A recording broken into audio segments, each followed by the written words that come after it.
Hello, my friend. Welcome to your sleep story. My name is Stephen Dalton.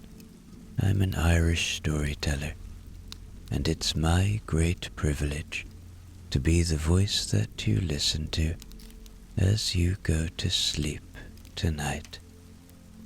In tonight's story, we will travel back to medieval times and to a grand castle. There we will meet the Queen and follow her through a simple day and night in her life. It is winter, so the fires are lit throughout the castle, and it is cozy and warm throughout. So all I ask of you tonight is to indulge yourself and enjoy this walk back in time as we follow the medieval Queen. But first, let's do the relaxation session, which will take a few minutes before tonight's sleep story. I'm going to count down from 10 to 1, and as I do, allow yourself to let go more and more. 10. Feel the support of the bed beneath you, or the floor, or whatever you lie upon tonight. And beneath what you lie upon, feel a deeper support, the support of the earth, our home, our constant support. And as you become aware of that support, see if you can sink into this moment a little more now. Just let go. A little more now.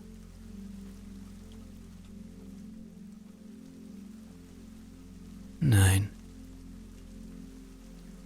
You are safe. Allow my voice to be an anchor of safety tonight, to be a friend, to be a gentle guide, a guide that only ever brings you to safe places, to warm and cozy places, to places that enable and support your sleep. Trust that my voice is a friend tonight.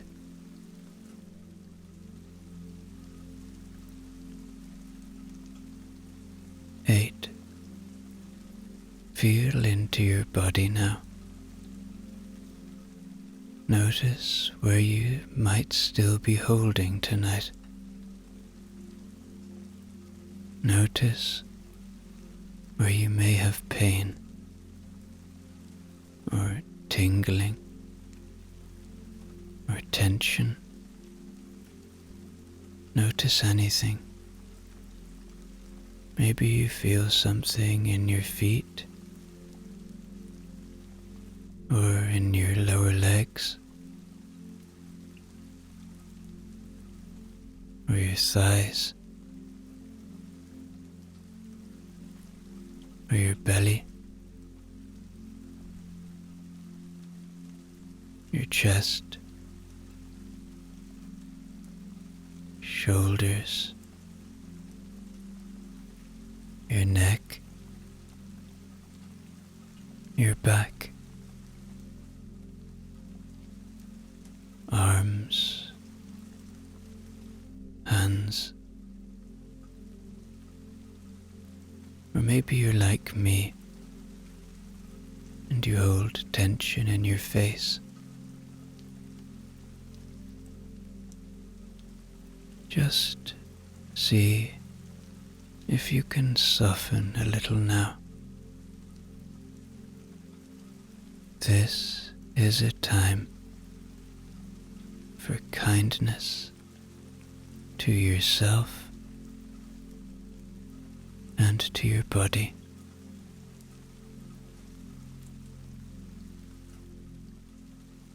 Seven. The day is done. Whatever has been, has been. Whatever will be, will be. But right now, all you have is this moment.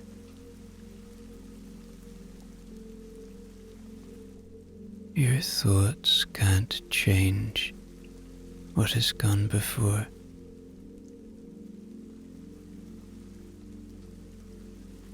Your thoughts can't change what will come tomorrow.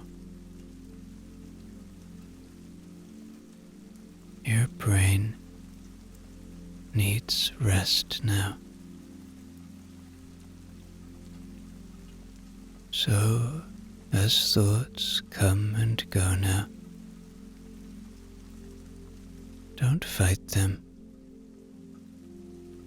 Don't chase them away. See them for what they are. Thoughts. Then just watch them go like leaves floating away on a moonlit river,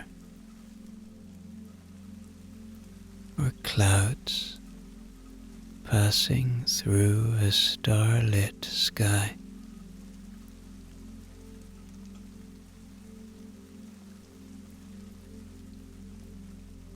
Six.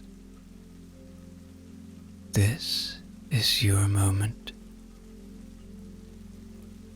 This is your time.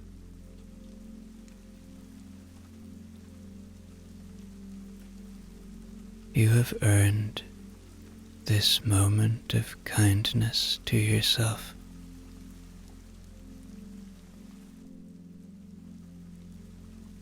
You deserve to have peace in your life. We all do.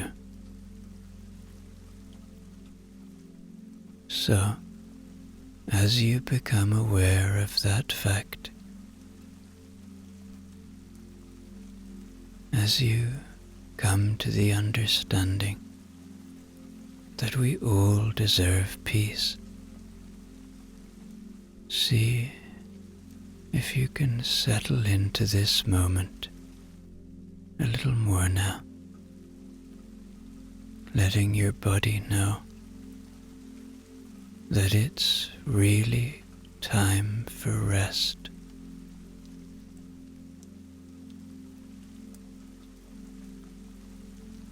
Five. Peace lives within you. It is a constant friend, waiting to be found, waiting to be felt. Where does it live within you? Maybe it's in your heart. Maybe it's in your head. It's up to you to find it.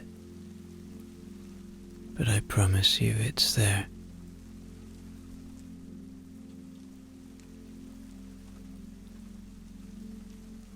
Four. Perhaps allow a little gratitude now. gratitude for the simple things, for your body, for the shelter you have tonight, for the ones you love and who love you, for the beauty and wonder of this world, of this planet, that you can find when you look for it.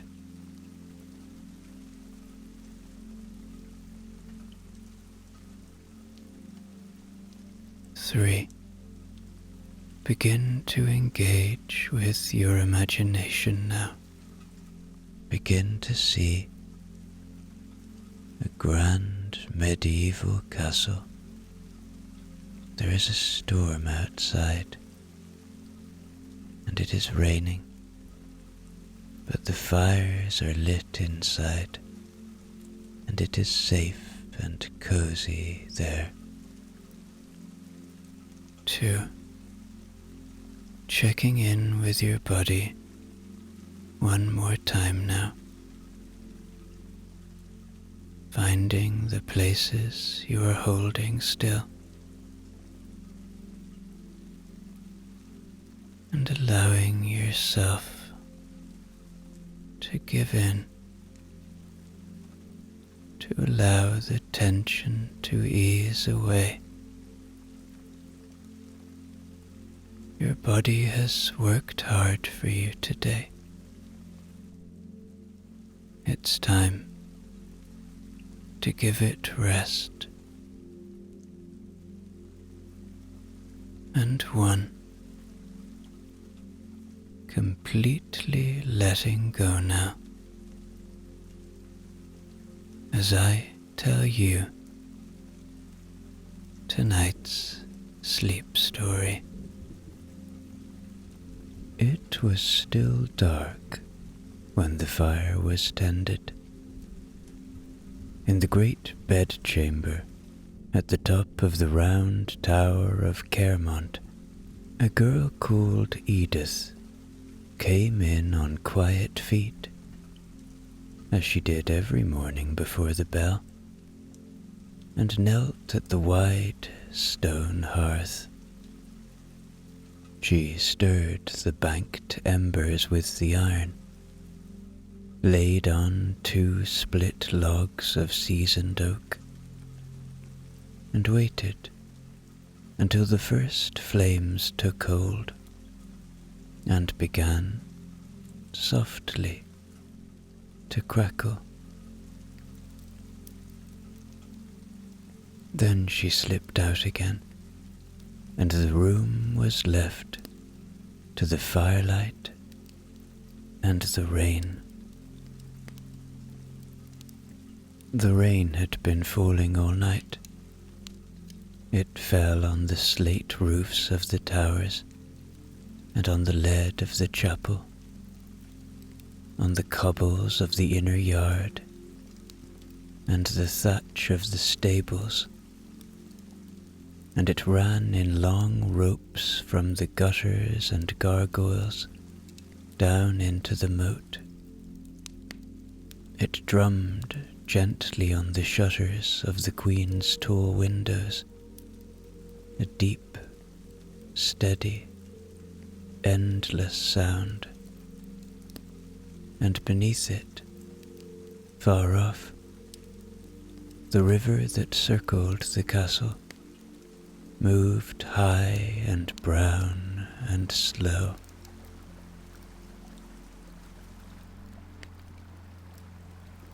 Queen Elinor of Kermont lay in the great bed beneath 3 layers of blankets and a coverlet of fur, and listened.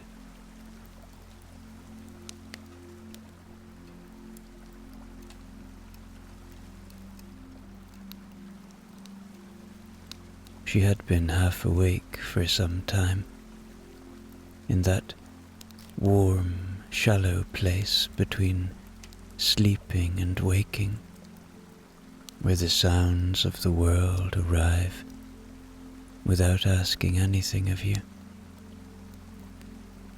She heard the fire crackle and settle. She heard the rain on the shutters. She heard, very far below, a door close somewhere in the depths of the keep, and the small, ordinary beginnings of the castle's day. She kept her eyes shut a while longer, because in midwinter even a queen is permitted 10 more minutes, and the bed was deep, and the furs were heavy and warm against the cold air of the room.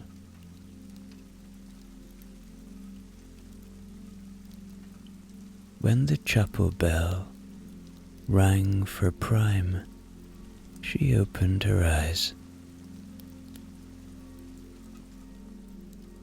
The chamber was full of moving orange light. The fire had taken properly now, and its glow reached up the tapestried walls and across the beams of the ceiling, and the shadows of the bedposts swayed gently with the flames. Beyond the firelight, the windows were still black. Dawn in December came late to Kermont, and grudgingly.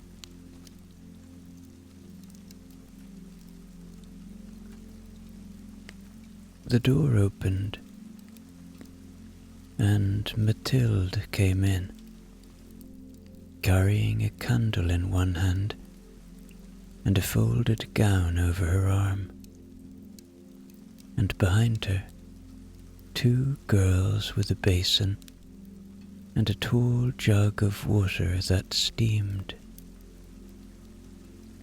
"Still raining," said Mathilde, by way of good morning. She had said the same thing every morning for 11 days. "I can hear that it is still raining," said the Queen, from inside the furs. "There is thunder coming too, Wat says. He says his knee tells him so, and his knee has never once been wrong, which I find hard to believe of any knee."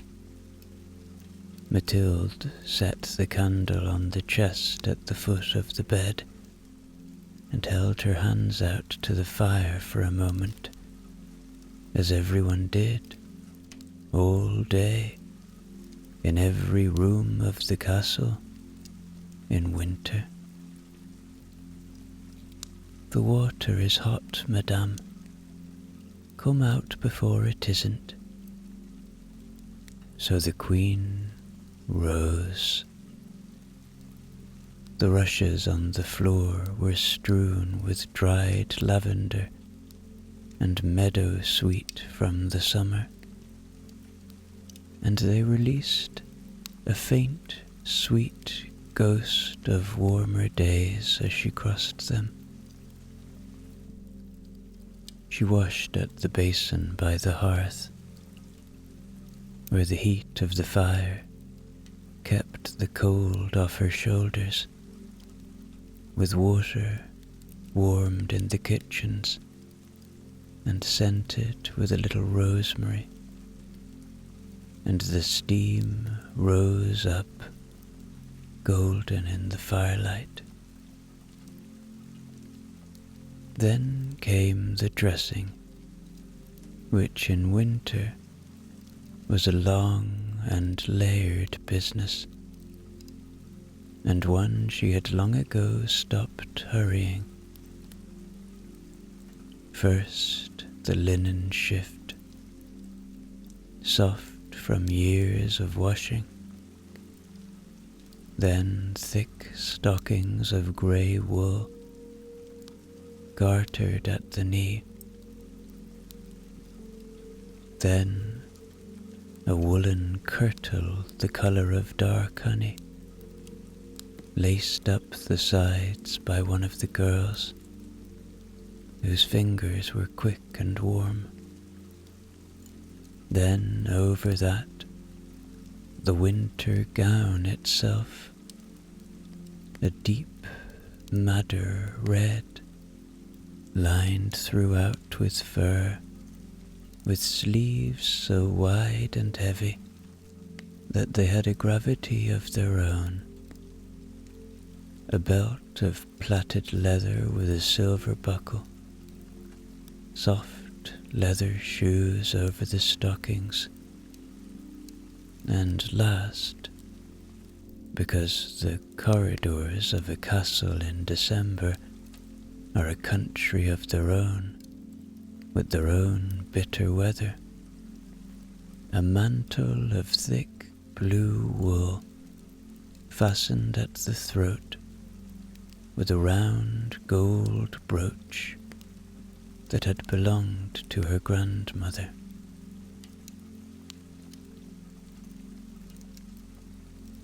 Mathilde brushed out her hair and braided it, and coiled the braids, and pinned them, and over it all set a veil of fine white linen, and a simple circlet of gold. None of this was rushed. The fire crackled, the rain went on. The two girls carried the basin away, and the water sighed as they poured it out the garter-robe chute down into the rain to join the rain. "There," said Mathilde, stepping back. "A queen." "I was a queen in bed as well," said Elinor. "You were a hill of furs in the bed, madame. Now you are a queen." They went down together to the chapel, along the gallery where the wind found every gap in the shutters and made the wall hangings breathe, and down the spiral stair where iron brackets held torches whose flames leaned and recovered as the draughts came and went. The whole castle smelled of wood smoke. It was the smell of winter itself, oak smoke and beeswax and wet stone, and, rising from below, the first warm breath of the bakehouse.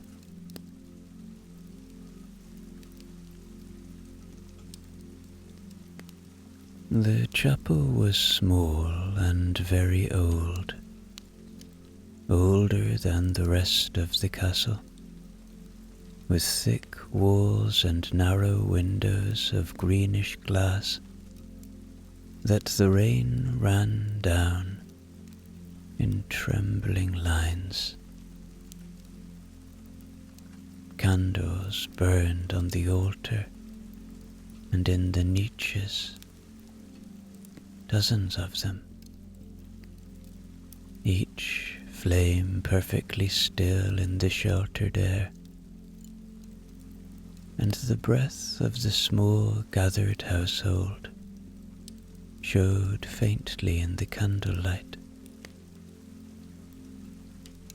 Father Anselm said the office in a low, even, unhurried voice that had been saying it for 40 years, the Latin rising and falling like slow water, and the Queen stood in her stall with her hands folded inside her sleeves, and let the old words go past her, and over her, and around her, requiring nothing, asking nothing, the same yesterday, and today, and tomorrow.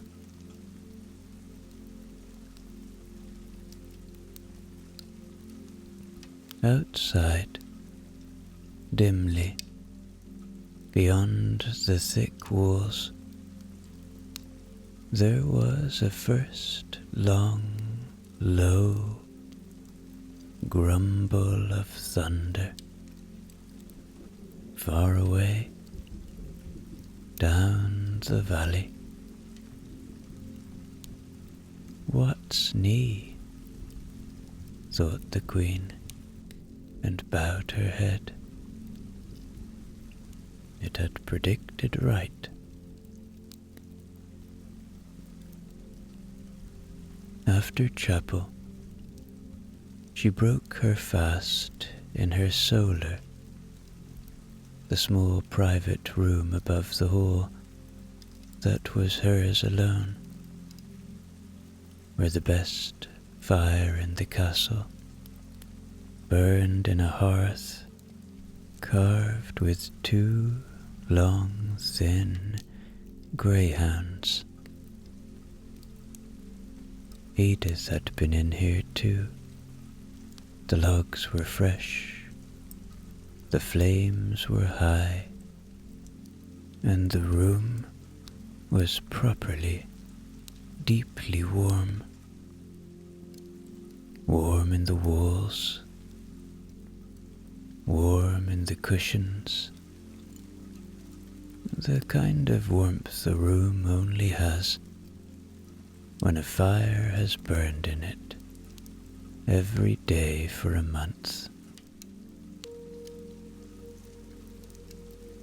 She ate at a small table, drawn close to the hearth.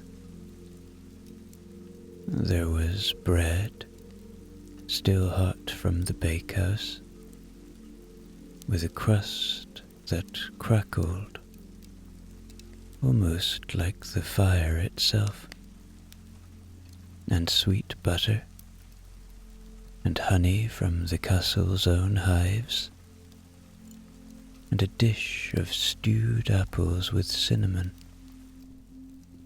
And to drink, there was hot spiced wine, well watered, in a silver cup that grew pleasantly warm in her 2 hands. She ate slowly. The rain pattered against the horn panes of the solar's one glazed window, and Mathilde sat on a stool on the other side of the hearth with her own bread and her own cup, because they had known one another for 30 years, and there were rooms where ceremony was left at the door, and this was one of them. What is today? Asked Mathilde. The Queen considered, looking into the fire. Letters with Brother Osric, she said. Then the kitchens, because it is the feast of St. Lucy on Sunday, and Bess will want to tell me everything she is planning at great length, and it is easier to go to her than to be sent for. Then Watt wants me to see the apple loft. He has been wanting me to see the apple loft for a week. He is very proud of the apple loft. He is. Then the midday meal, and after it the manor accounts, and 2 small disputes, and then, Mathilde, nothing at all. Embroidery, and the fire, and the rain, until supper. A good day, said Mathilde. A winter day, said the Queen, which in Kermont meant the same thing.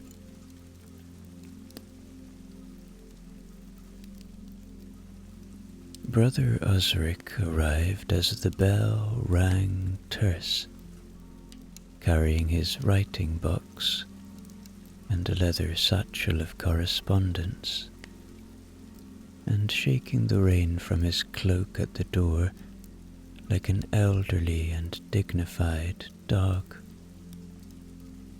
He was somewhere past 70, entirely bald, and he had served 3 rulers of Kermont as clerk, and remembered the reigns of all of them in exhausting detail. He read aloud, very slowly.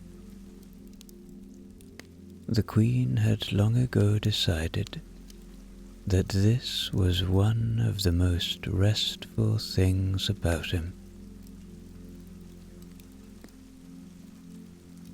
He settled himself at the table, arranged his inks and his penknife and his sand shaker just so, drew the first letter from the satchel, broke the seal, smoothed the parchment flat with the side of his hand, held it to the firelight, and cleared his throat.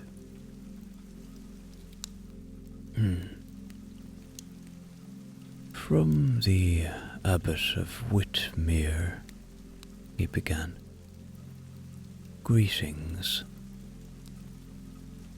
The Abbot of Whitmere wrote at length about fish. The Abbey's fish ponds had flooded in the rains, and a number of the Abbey's carp had taken the opportunity to leave, and some of them had been recovered from a field belonging to a miller who had views about whose carp they now were.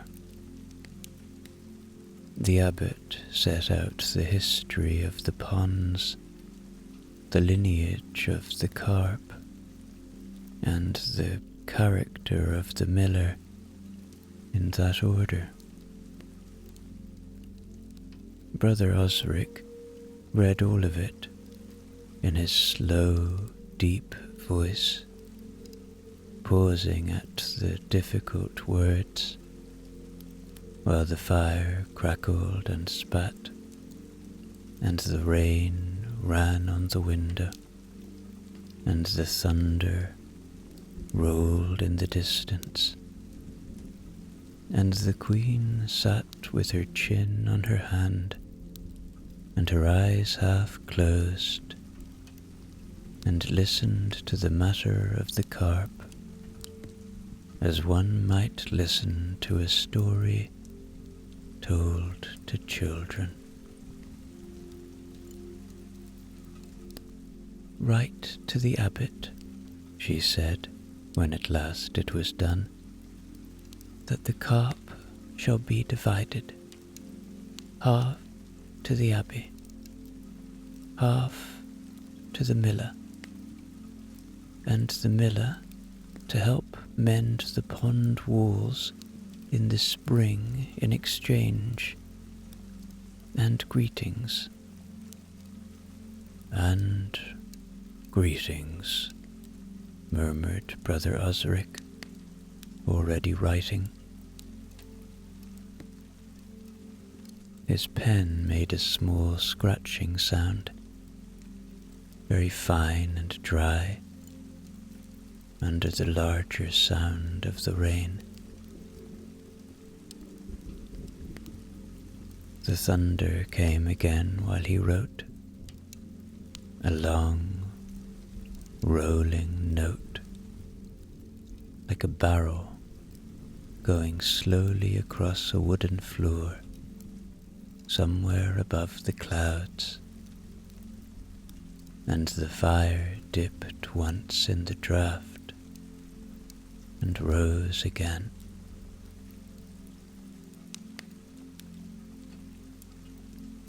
There were more letters. There was a letter about the repair of a bridge,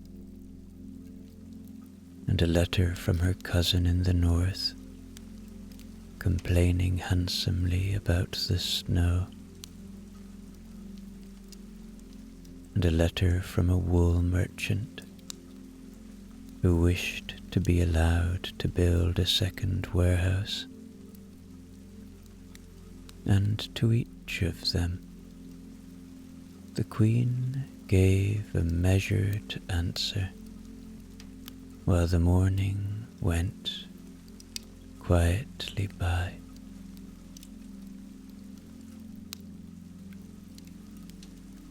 The solar smelled of ink and wood smoke, and the beeswax candles on the table, lit even at mid-morning, for the day beyond the window had only managed a kind of pewter-coloured twilight, and showed no ambition for anything brighter. The last letter Brother Osric drew out with a different look on his face, and the Queen saw the seal on it from across the table and sat up. "From the King," said Brother Osric, with the smallest smile. The King had been gone since Michaelmas, away south on a long, slow, comfortable embassy of treaties and feasting at the court of an old ally, the kind of errand that involved no danger whatever, and a great deal of dining. His letter was short, because he wrote his own letters and hated doing it. "The roads are mud," he wrote. "The talks are finished and went well. The wine here is better than ours, and I am bringing some home. God willing, I will be at Kermont within the fortnight. Keep the fires high. W." The Queen read it twice herself by the firelight, and then folded it small and put it inside her sleeve, where it stayed for the rest of the day. "Within the fortnight," she said. "In this mud, madam," said Brother Osric, packing his inks away with great care. "I should say 12 days. 13 if the ford at Marlow is out." "Then we shall plan for 13, said the Queen, "and be glad on the 12th. She went down to the kitchens before the midday meal, down the spiral stair and across the covered way, where the rain hammered loudly on the boards a foot above her head, and the cold air smelled of wet stone and iron. And then she opened the kitchen door and stepped from winter straight into another season entirely. The kitchens of Kermont were the warmest place in the world. 2 vast hearths roared at either end, one with a whole row of pots hanging over it on iron hooks, the other with a spit long enough for an ox, and between them the great room swam in heat and golden light and steam and the smells of a dozen good things at once. Onions in butter, bread, roasting meat, stewed pears, smoke, cinnamon, broth. Rain fell down the chimneys and hissed where it met the fires. Little white whispers in all that crackling, and nobody paid it any attention at all.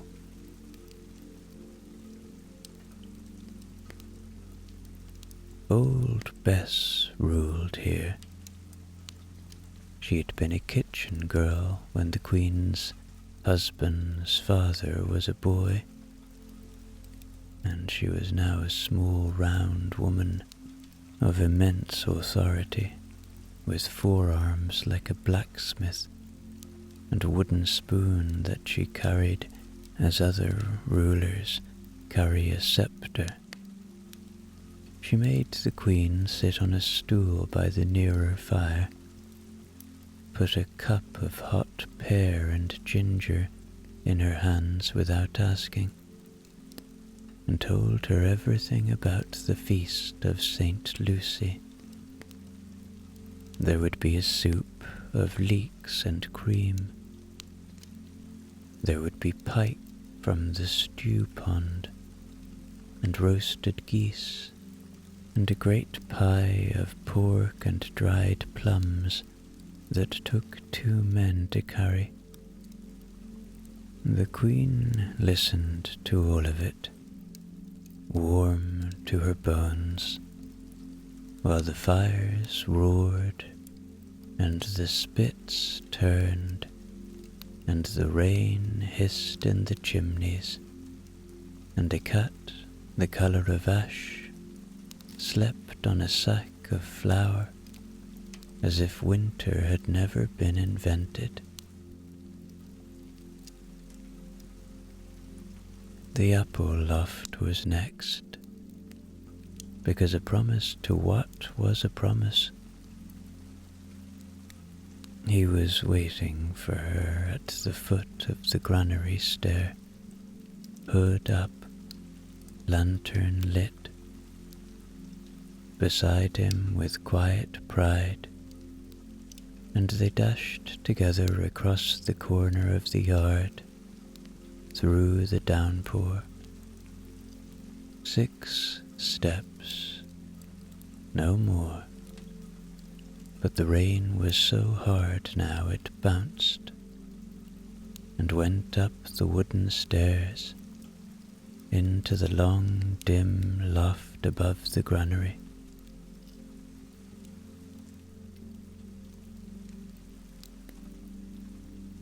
It was a beautiful thing, the apple loft, and the Queen said so, which made Wat's whole year.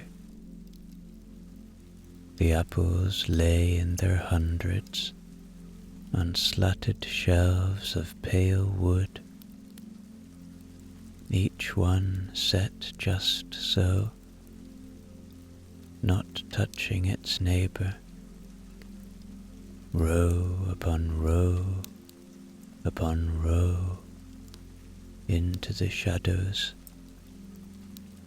Russets and custards and pearmains, and the whole loft was full of their smell, a low, sweet, sleepy smell. The entire month of October stored under one roof.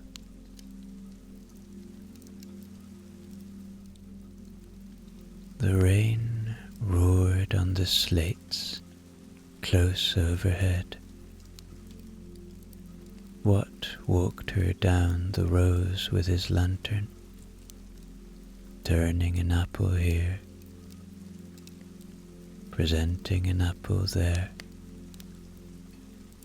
explaining which would keep till March and which till May, and his voice and the rain and the sweet dim air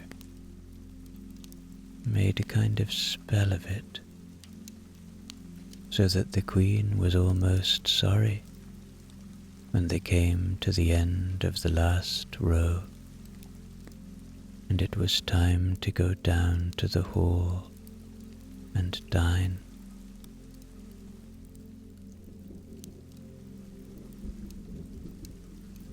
The midday meal was a modest one for an ordinary Friday in Advent. The household together in the great hall, salt fish done cleverly by Bess, with butter and herbs, so that nobody minded it was salt fish. Good bread, ale, and stewed pears after. The whole fire was a young tree's worth of oak, snapping and rushing in the huge hearth, and the Queen ate at the high table, with the letter from the King inside her sleeve, and outside the tall windows the thunder walked slowly around the valley, like a watchman doing his rounds.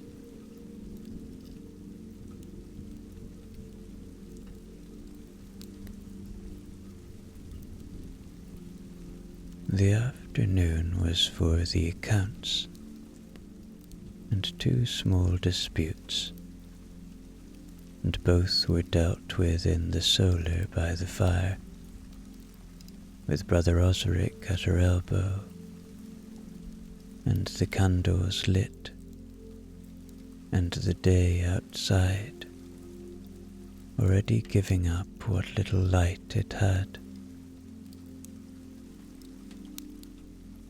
The accounts were the manor rolls of Kermont's home farms, columns of wheat and barley, and fleeces and pigs, and the Queen went down them with her finger, while Osric read the figures slowly aloud, and everything was as it should be.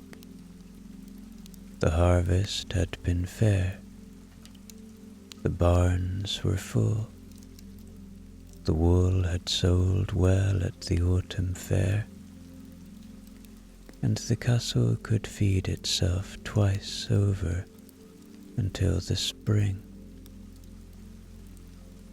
There is no sound quite so comfortable as the sound of full barns being read out loud in a warm room while rain falls on the roof.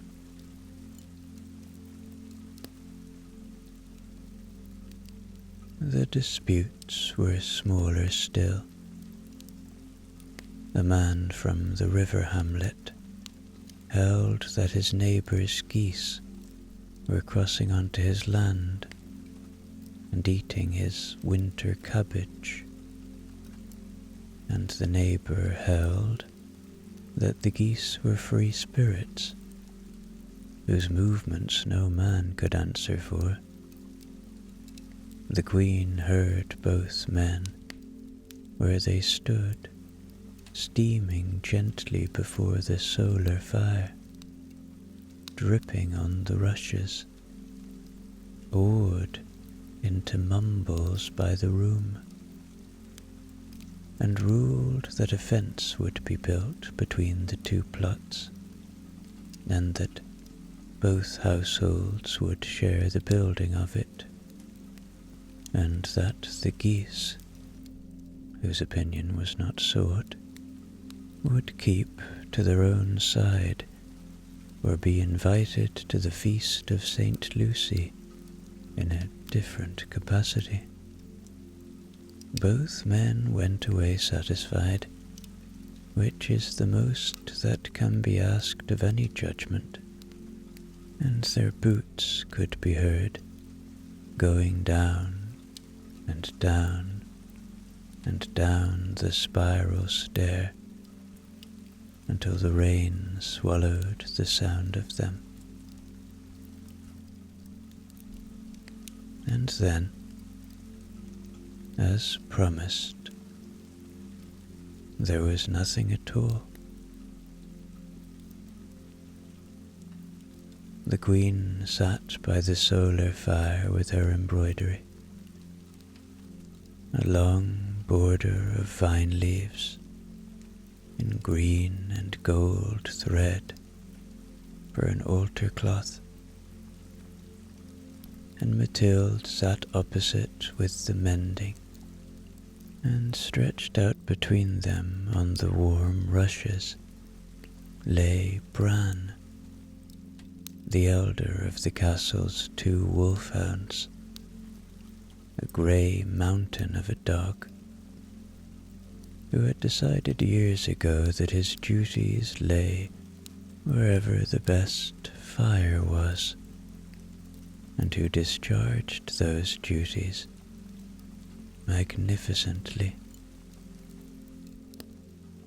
He lay on his side with his great rough head on his paws, and his ribs rose and fell,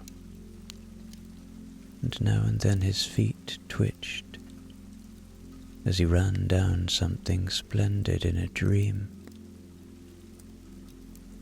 and now and then he sighed, the long, complete, world-ending sigh that only a very large dog in front of a very good fire can produce.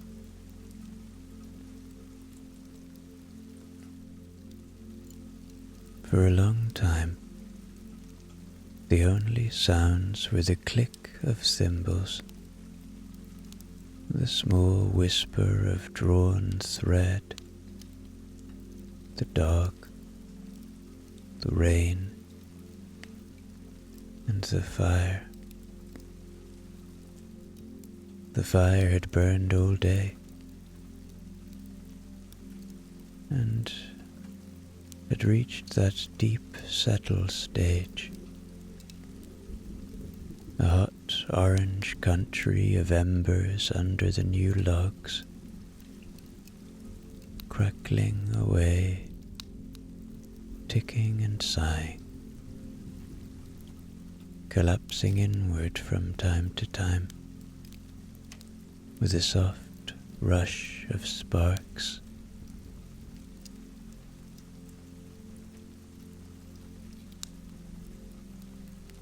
The storm chose the late afternoon to arrive properly.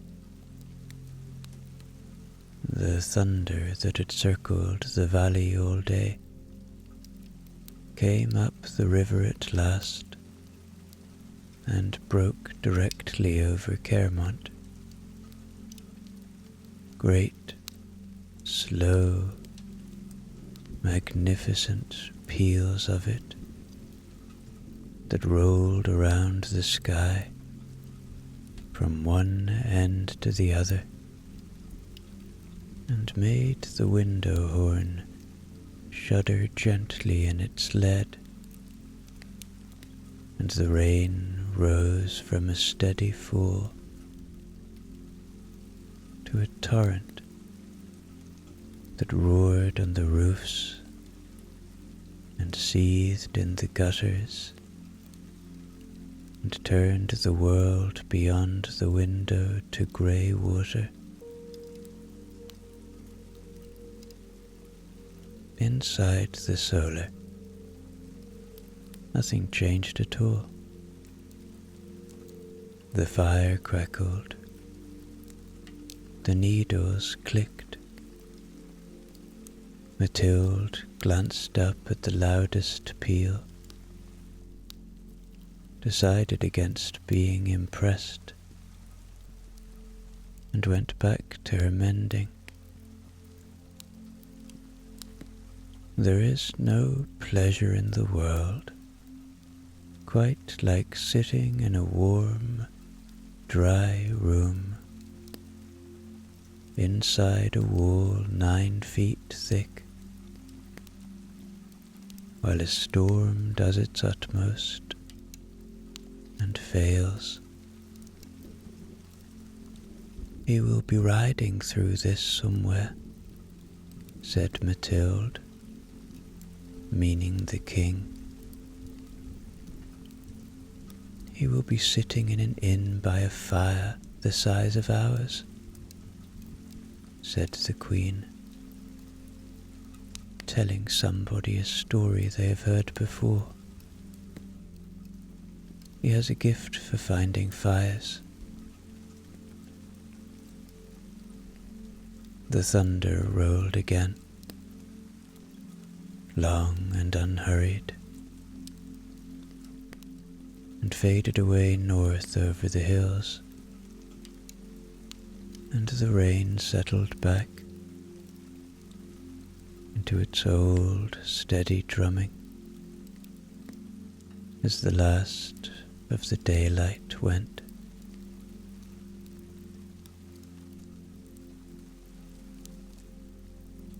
Supper was at the close of the day in the great hall, and the great hall in a winter evening was Kermont at its best. The fire in the vast hearth was built man-high, whole logs the length of a bed, roaring and crackling, and throwing its light far up among the smoke-darkened beams. Torches burned in their brackets down both long walls. The trestles were full. The steward, the marshal, the falconer, the grooms and maids and kitchen boys, Father Anselm, Brother Osric, what with his hair combed flat, all of them loud and warm and glad to be in out of the rain. Bran and the younger hound, Fionn, lay at the edge of the great hearth, in the place that was theirs by ancient right, close enough to the fire that any reasonable dog would have moved back.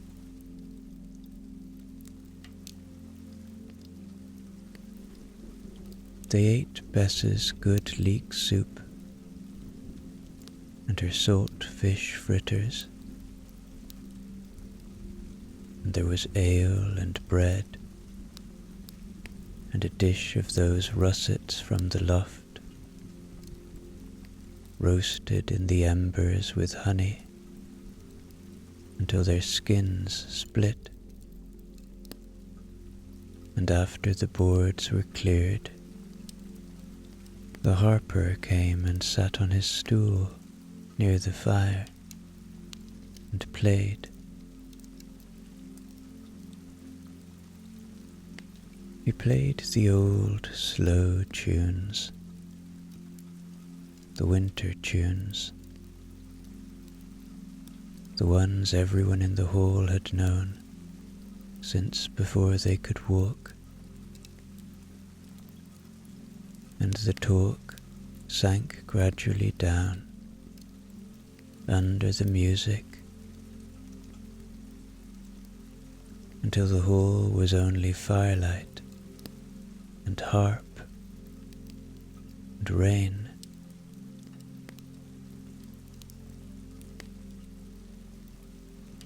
The Queen sat in her tall chair with her cup warming in her hands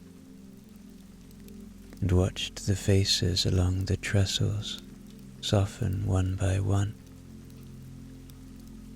The kitchen boys nodding first, then the grooms,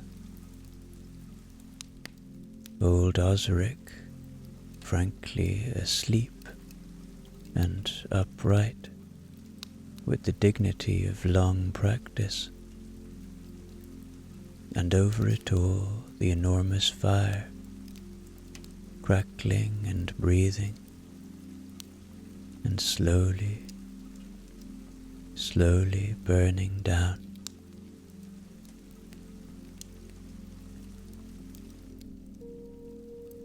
When the harper finished, nobody applauded for a moment, the way people don't when a tune has done its work. Then the benches scraped, and good nights went around the hall, and the household began to fold itself away into the castle for the night.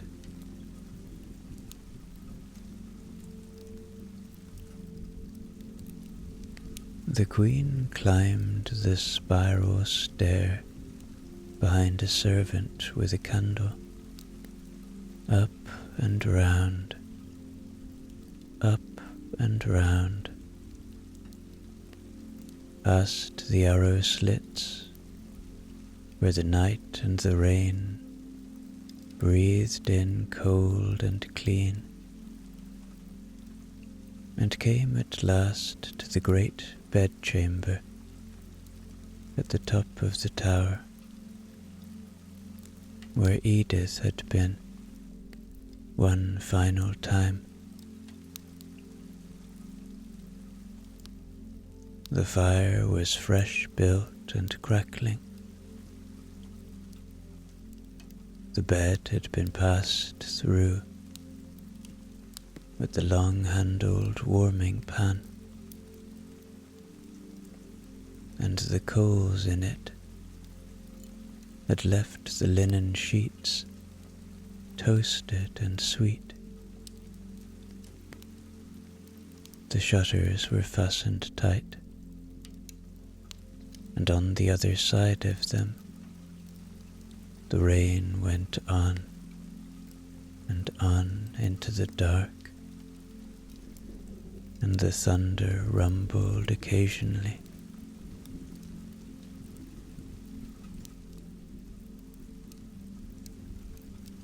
Mathilde unpinned the circlet and the veil, and unwound the braids, and brushed out the Queen's hair by the fire with the boar bristle brush. 100 slow strokes,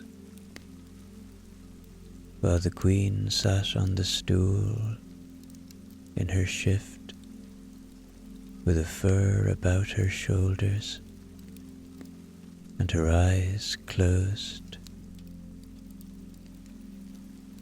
Neither of them spoke. The brush whispered, the fire crackled, the rain drummed. Somewhere below, doors were being barred for the night, one after another. Each thud deeper and more distant than the last. The castle closing itself up like a great stone creature settling into its bed.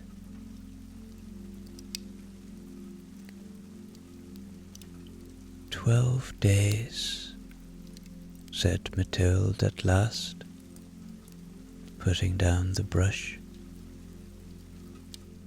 13 if the ford is out. 13 then, said the Queen. Good night, Mathilde. Good night, Madame. And then she was alone,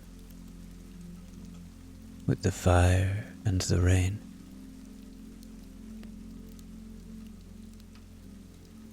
She said her prayers at the little prie-dieu in the corner, where a single candle burned before a small painted image of the Virgin in a blue cloak, and the candle flame stood perfectly still, and her own shadow knelt huge and faithful on the wall behind her. She prayed for the king on his muddy roads, and for the household sleeping below her, floor by floor, and for the shepherds out in the hills in this weather, and for the abbot's carp, wherever they now considered home. Before she went to the bed, she did one last thing. A small, private custom of hers on stormy nights. She crossed to the window, lifted the bar, and opened the shutter the width of her hand. The night came in at the gap, cold, wet, enormous, smelling of rain and river and winter hills, and the sound of the rain leapt suddenly close and loud and silver. Far below in the dark, she could see the one small orange square of the gatehouse fire, where the watchman sat warm at his post, and beyond it, nothing at all, only the long dark and the falling rain, mile upon mile of it, all the way to wherever the king lay sleeping by some innkeeper's hearth.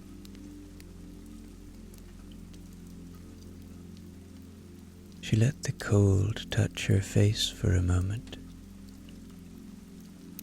the way one tastes something sharp, to make the sweet that follows sweeter. Then she drew the shutter to and barred it, and the rain stepped back outside to its proper distance, and the warm room closed around her like a hand.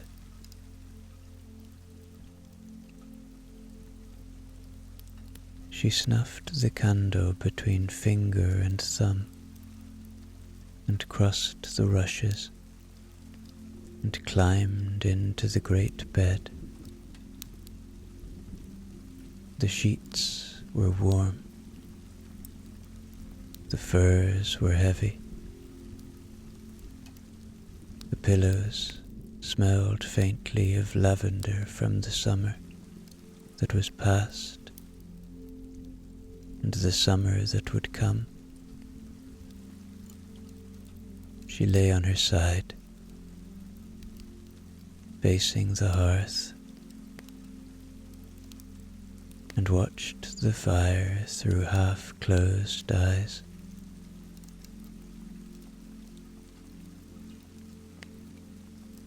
It had burned down to its nighttime self now. No flames to speak of, but still a wonderful crackling, and a deep orange glow of embers,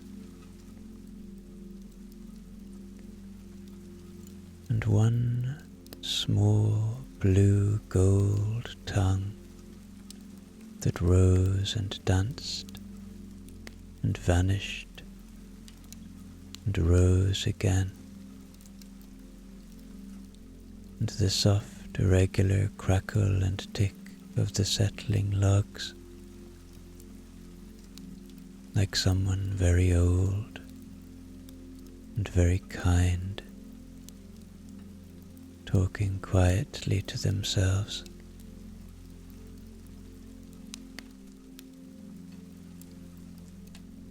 The light of it breathed on the ceiling, brightening and dimming, brightening and dimming. The rain went on. It had been falling when she woke, and it would be falling when she slept. The same deep, steady, endless drumming on the shutters, on the slates, on the hills, on the river, on the whole dark, sleeping country of which she was queen. Every field and barn and byre of it shut up warm against the night. Far below, in the inner yard, the watchman called midnight. 2 long notes, and a door closed, and that was the last sound the castle made. The fire ticked, an ember settled, the rain fell, the thunder rolled, and in the great bed at the top of the round tower, under 3 blankets and a coverlet of fur, with a letter folded small upon the chest beside her, the Queen of Kermont slept.